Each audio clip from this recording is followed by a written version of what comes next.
So welcome students. जैसा कि हम लोगों ने इकोनॉमिक्स का एक चैप्टर अभी देखा हुआ है। अभी कुछ चैप्टर मैंने अभी अभी छोड़ा हुआ है बीच में, चैप्टर नंबर 2, और अभी मैंने यहाँ पर चैप्टर नंबर 3 स्टार्ट किया है इकोनॉमिक्स का, मनी एंड क्रेडिट। ऐसा इसलिए मैं कर रहा हूँ, स्किप क्यों कर रहा हूँ, क्योंकि मुझे अभी लग रहा है कि यहाँ पर ये चीज़ अपलोड करना चाहिए था। और इसके लिए आप पैनिक मत होइएगा कि पीछे का वीडियो अपलोड नहीं हुआ है। नेशनलिज्म का मैं सीरीज़ अभी दे रहा हूँ, 2 सीरीज़ मैंने डाला है और इसके बाद वाला भी सीरीज़ मैं लाऊंगा। और कोशिश मेरी है कि अब मैं वीडियो को थोड़ा शॉर्ट नहीं करता हूँ, थोड़ा लॉन्ग करता हूँ हिस्ट्री में, ताकि कवर हो जाए टॉपिक्स। तो अभी मैं क्या करूँगा, अभी मैं इकोनॉमिक्स के बारे में थोड़ा सा बात करूँगा। चैप्टर नंबर तो हमारा 3 है, मनी एंड क्रेडिट के बारे में।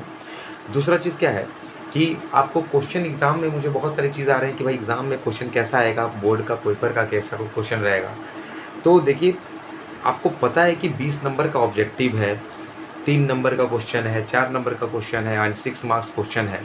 But important thing is that कि मैं अलग से क्वेश्चन इसके लिए लेकर आऊँगा, बट इतना ईजी नहीं होता है कि तुरंत वीडियो को मैं तुरंत क्वेश्चन लेकर आऊँ। मुझे थोड़ा देखना होता है, समय चाहिए होगा। तो उसके लिए भी मैं आप लोगों के लिए सीरीज़ लाऊँगा और प्लेलिस्ट में मैं डालूँगा। इवन में बहुत सारे एमसीक्यू और बहुत सारा सब्जेक्टिव क्वेश्चन मैं लेकर आऊँगा। कोशिश बहुत जल्द है आप लोगों के लिए। तो इसलिए डिलेड अब पहले हो चुका था डिले, लेकिन अब डिले नहीं हो रहा है। थोड़ा थोड़ा दिन भर ही लग रहा है टाइम, क्योंकि मुझे सारे बैकलॉग चैप्टर्स को कवर करना है। आप बात करते हैं मनी और क्रेडिट के बारे में। देखिए चैप्टर शुरुआत होता है यहाँ पर एक कंसेप्ट के साथ कि डबल कोइंसिडेंट ऑफ वांट्स क्या होता है। देखिए, आपने एक नाम सुना होगा, बार्टर सिस्टम। तो पहले पहले नंबर के कंसेप्ट को क्लियर करते हैं। ये डबल कोइंसिडेंट ऑफ वांट क्या होता है? देखिए, होता ये है कि एक गांव हुआ करता था पहले, अभी भी है बट मैं बात कर रहा हूँ पहले की। तो उस समय होता ये था कि अगर एक गांव में अगर किसी, चूँकि उस समय पैसा था नहीं, पैसा जो आज हमारे पास नोट है, कॉइन्स है, हम लोग कोई भी चीज़ खरीद लेते हैं मार्केट में जाके। पहले हमारे पास ये सुविधा नहीं था। पहले हमारे पास क्या था, अगर हमें चावल चाहिए होता था, तो अगर हमें 1 केजी चावल चाहिए तो दुकान वाले के पास जाना होगा और उससे क्या करना होगा कि उससे बोलना पड़ेगा भाई कि हमारे पास अगर सपोज़ इस चीज़ को हम लोग और क्लियर समझते हैं कि अगर मेरा मेरा एक बहुत बड़ा मेरा फील्ड है, हम फार्मर हैं और मेरा बहुत बड़ा खेत है। उस खेत में मेरा चावल का खेती होता है भाई, और मुझे अब चीनी चाहिए। तो मेरे यहाँ तो चावल की खेती हो रही है और मुझे चाहिए चीनी। मैं दुकान वाले के पास जाता हूँ, राशन वाले के पास, और मैं बोलता हूँ कि आपको अगर चावल चाहिए तो 1 केजी चावल ले लीजिए और उसके बदले मुझे 1 केजी चीनी दे दीजिए। तो आप देखिए क्या यहाँ प्रॉब्लम क्या था कि इत्तेफाक होना चाहिए। अगर उस दुकान वाले को ज़रूरत अगर चावल की नहीं होगी तो आपको चीनी भी वो प्रोवाइड नहीं करेगा। तो यहाँ पर कोइंसिडेंस होना था कि आपका भी जो ज़रूरत है और उसका भी ज़रूरत अगर होगा, दोनों मैच करेगा, तभी एक दूसरे का यहाँ पर क्या हो रहा है, जो नीड एंड वांट है पूरा हो रहा है। लेकिन इस कंसेप्ट को बोला गया डबल कोइंसिडेंस ऑफ वांट, मतलब दोनों का इत्तेफाक होना चाहिए। ऐसा नहीं कि अगर अगर दुकान वाला बोलेगा कि नहीं हमको नहीं चाहिए तो आप सामान वहाँ से खरीद लीजिएगा, ऐसा नहीं होगा। अगर दोनों को एक दूसरे का वहाँ सामान, वही दोनों को एक दूसरे का अगर वहाँ प्रोडक्ट अगर एक्सचेंज करना है, then they can just meet their demand and the supply. लेकिन ये प्रॉब्लम, ये जो है, ये कंसेप्ट, ये बार्टर सिस्टम कहलाता था। लेकिन ये बाउंडेशन क्यों था? ये बाउंडेशन इसलिए था क्योंकि उसमें पैसा नहीं था। लोग के पास अगर पैसा होता तो लोग फ्री होता।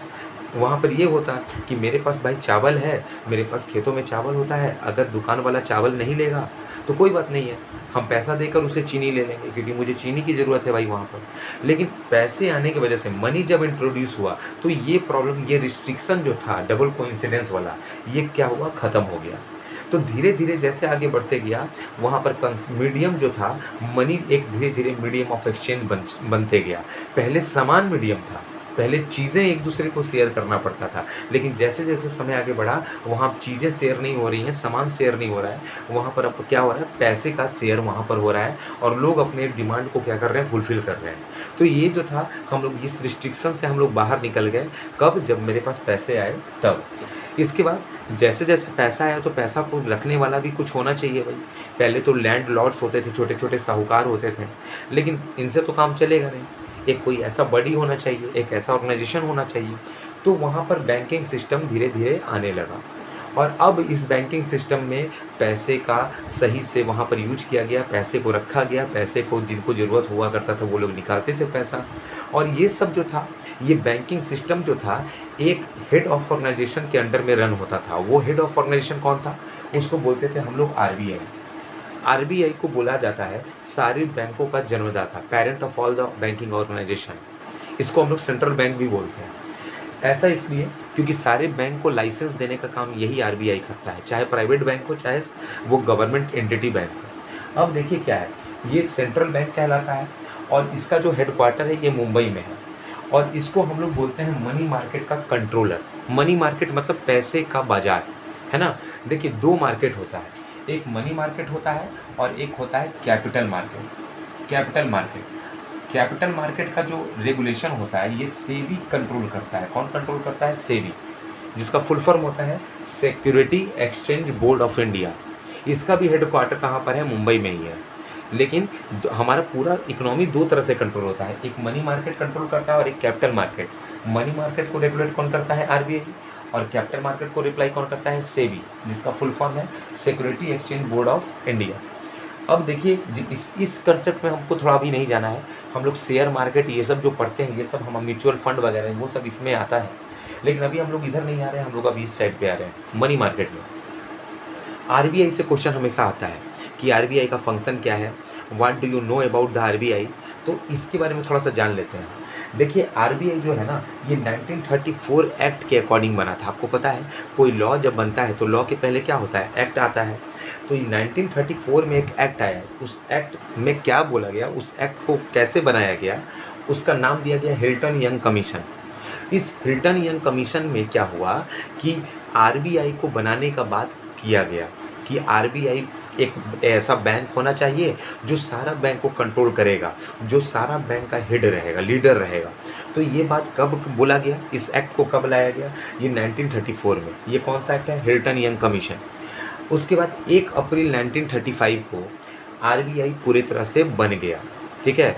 अब देखिए आरबीआई बन तो गया था 1 अप्रैल 1935 को, लेकिन अभी पूरी तरह से काम करना, जो बोलते हैं ना इसको रजिस्ट्रेशन, इसको लाइसेंस, इसको पूरी तरह से लाइसेंस अभी नहीं मिला था। काम तो हो रहा था, लाइसेंस नहीं मिला। तो ये लाइसेंस कब मिला? 1 जनवरी 1949 को, जब ये नेशनलाइज्ड हो गया।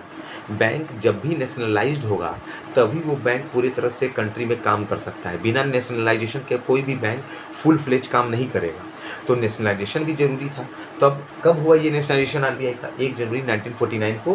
किसका? आरबीआई का नेशनलाइजेशन। जब आरबीआई का क्वेश्चन आएगा तो आपको ये कंसेप्ट भी लिखना होगा। इसको कंसेप्ट को भी लिखिएगा पॉइंट में, तो कंसेप्शन एकदम क्लियर होगा, आपका नंबर बड़ा अच्छा आएगा। आरबीआई का फंक्शन क्या होता है, यहाँ से भी क्वेश्चन आता है। देखिए पहला, करेंसी को बनाना। कब हमारे यहाँ जो हम लोग यूज करते हैं नोट को, कॉइन्स को, तो ये करेंसी भी कौन बना रहा है भाई? ये आरबीआई ही यहाँ पर क्या कर रहा है, इसको इशू कर रहा है। बिना आरबीआई के ये इशू नहीं हो सकता।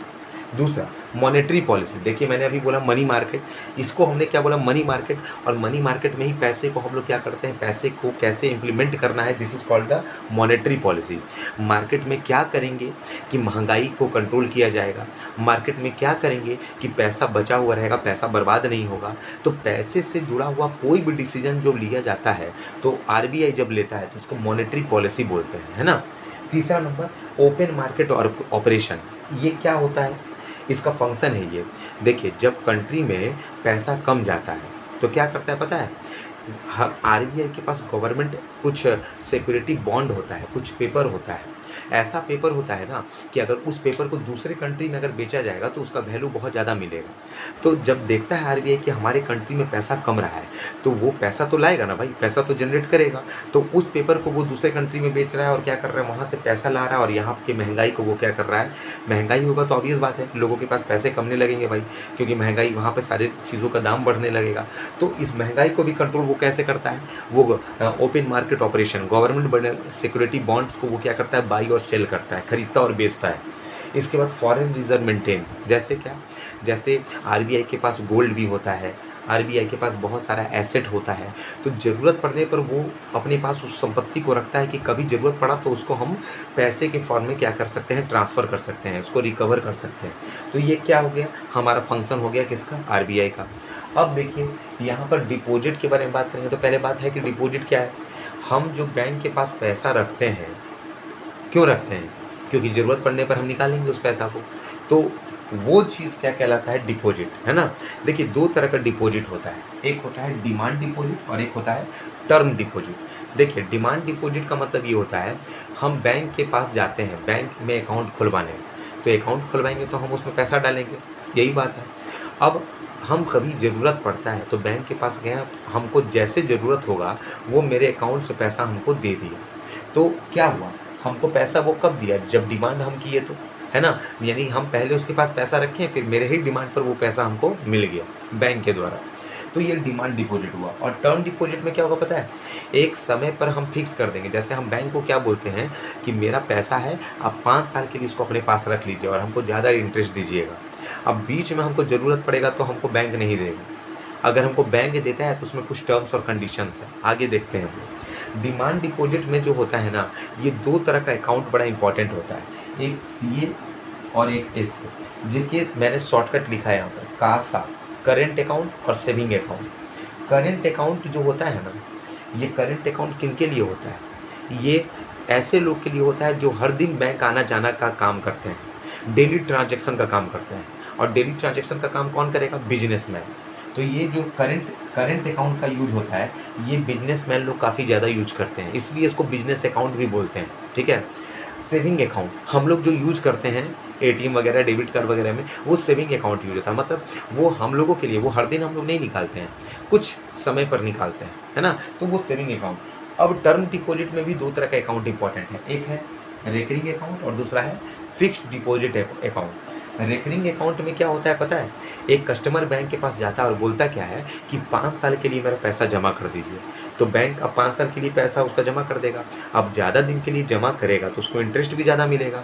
लेकिन बीच में उस कस्टमर को ज़रूरत पड़ जाता है पैसा का, क्योंकि उसका बिजनेस लॉस में चला गया। तो क्या करेगा? बैंक के पास जाएगा और रिक्वेस्ट करेगा कि आप मेरा पैसा जो है वो पैसा हमको दीजिए। तो वो पैसा तभी बैंक देगा जब उसका रेकरिंग अकाउंट खुला हुआ रहेगा। रेकरिंग अकाउंट का मतलब वो ज़्यादा दिन के लिए भी हो सकता है, 2 साल 1 साल के लिए भी हो सकता है, और बीच में वो ज़रूरत पड़ने पर उसको वो यूज़ भी कर सकता है। तो इसमें ये क्या होगा? ये टर्म डिपॉजिट होगा, कुछ समय के लिए ये क्या होगा, ये बैंक के पास फिक्स रहेगा। लेकिन ये फिक्स डिपॉजिट जो होगा, ये क्या होगा? ये 10 साल के लिए एक कस्टमर क्या करता है, बैंक को बोलता है कि मेरा अकाउंट आप रख लीजिए। तो ज़्यादा दिन के लिए करेगा तो उसको ज़्यादा इंटरेस्ट मिलेगा। तो अब इस बीच में अगर उस कस्टमर को ज़रूरत पड़ता है पैसे का तो क्या करेगा? बैंक के पास जाएगा। तो इस केस में क्या होता है, अगर एक बार बैंक ने अगर कस्टमर की बात मान ली तो कस्टमर का पूरा फिक्स डिपॉजिट बर्बाद हो जाएगा। फिर उसको नए तरीके से क्या करना पड़ेगा, उसको खुलवाना पड़ेगा fixed account, fixed deposit account. और वो ऐसा नहीं हुआ कि वो फिर उसको कंटिन्यू कर सकता है। अगर एक बार टूट गया तो फिर उसे शुरू से ही वो चलना पड़ेगा। तो अब एक चीज़ बताइए, सबसे ज़्यादा इंटरेस्ट किस में होगा? सबसे ज़्यादा इंटरेस्ट फिक्स्ड वाले में होगा। इससे कम किस में होगा? रेकरिंग अकाउंट में। इससे कम किस में होगा? सेविंग अकाउंट में। और सबसे कम किस में होगा? करेंट अकाउंट में। अगर एग्ज़ाम में कभी ऑर्डर पूछा जाता है तो आपको इस तरह से ऑर्डर याद रखना है, सबसे ज़्यादा फिक्स्ड डिपॉजिट अकाउंट, इसके बाद रेकरिंग डिपॉजिट अकाउंट, उसके बाद सेविंग अकाउंट, और उसके सबसे कम इंटरेस्ट किस में मिलता है? Current account. ये पर डे का बेसिस है, पर डे का बेसिस है। तो ये जो है ये इसका ऑर्डर है। तो आई होप कि ये कंसेप्शन आपको क्लियर आया होगा। और वीडियो में कमेंट करिएगा, ज़रूर करिएगा कि ये कंसेप्शन आपको क्लियर है कि नहीं है, क्योंकि चीज़ सिर्फ उतना नहीं है जितना आप देख रहे हैं, चीज़ उससे भी कहीं ज़्यादा है। लेकिन बस बात यह है कि आप किस तरह से पढ़ाई कर रहे हैं, किस तरीके से समझ रहे हैं। और इस वीडियो में कमेंट जितना हो सकता है करिएगा। और आपके लिए एक क्वेश्चन मैं बोल रहा हूँ कि वीडियो अगर कंसेप्शन क्लियर होगा तो मैं जल्दी से आप लोगों को वीडियो दूंगा। तो जितना लाइक हो सकता है करें, शेयर जितना हो सकता है, कमेंट तो ज़रूर करिएगा। और सब्सक्राइब जिन्होंने नहीं किया है तो वो लोग सब्सक्राइब कर लें। Thanks for watching this video. We will meet you soon in the next lecture. Okay.